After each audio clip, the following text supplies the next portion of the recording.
तो सीधे लिए चलते हैं लखनऊ, जहां एक कार्यक्रम में सीएम योगी आदित्यनाथ का संबोधन जारी है। प्रमुख अपर मुख्य सचिव श्री अनिल कुमार जी, पंचायती इस राज्य निर्वाचन आयोग से जुड़े हुए सभी अधिकारीगण और समारोह में उपस्थित सभी बहन और भाइयों, मैं सबसे पहले राज्य निर्वाचन आयोग को आज के इस भूमि पूजन कार्यक्रम और इस भविष्य दृष्टा दूरदर्शी अभियान के लिए हृदय से बधाई देते हुए अपनी शुभकामनाएं देता हूं।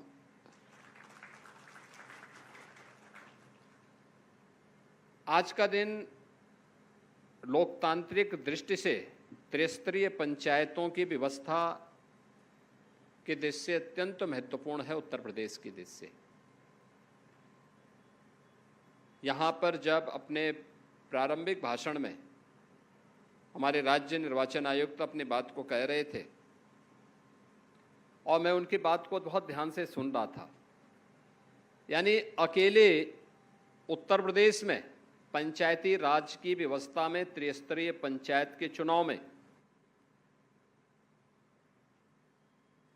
12 करोड़ से अधिक मतदाता मतदान में भाग लेते हैं। अनुमान करिए देश के अंदर किसी भी राज्य की आबादी भी उत्तर प्रदेश के बाद किसी अन्य राज्य की आबादी 12 करोड़ से ज़्यादा नहीं है, लेकिन यहाँ केवल ग्रामीण क्षेत्र में ग्राम पंचायत, क्षेत्र पंचायत, जिला पंचायत के चुनाव में जो मतदाता भागीदार होते हैं उनकी संख्या होती है 12 करोड़ से अधिक, जिसमें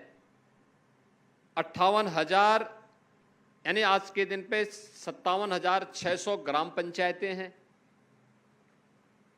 75,000 से अधिक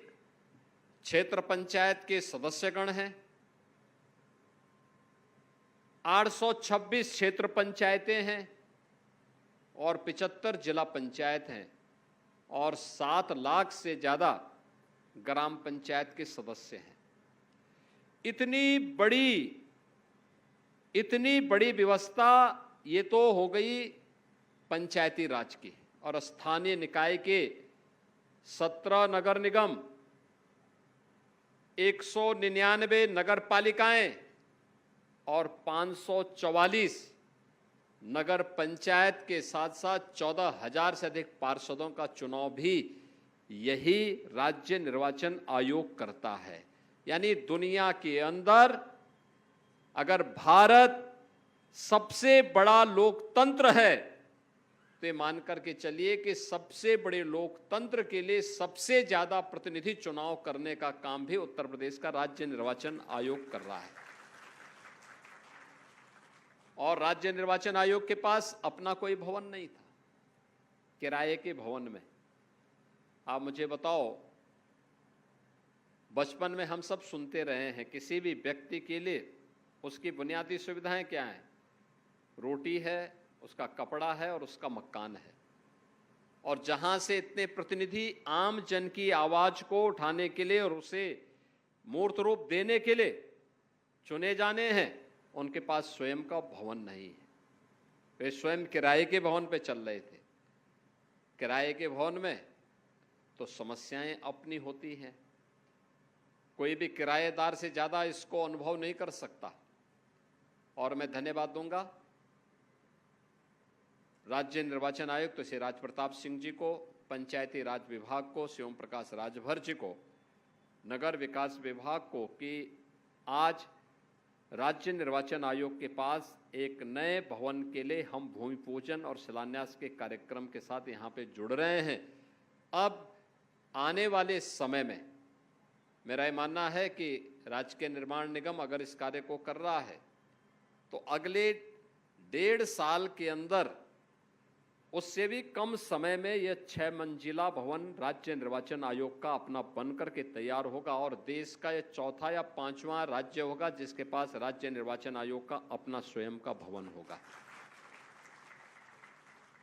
और यह होना भी चाहिए।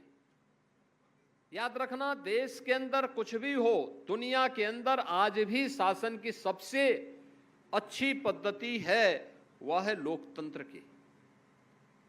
एक सामान्य से सामान्य व्यक्ति पर, अंतिम पायदान पर बैठे हुए व्यक्ति को शासन तक अपनी बात पहुंचाने का अवसर प्राप्त होता है। कोई जनप्रतिनिधि किसी समस्या के लिए उसको नजरअंदाज नहीं कर सकता,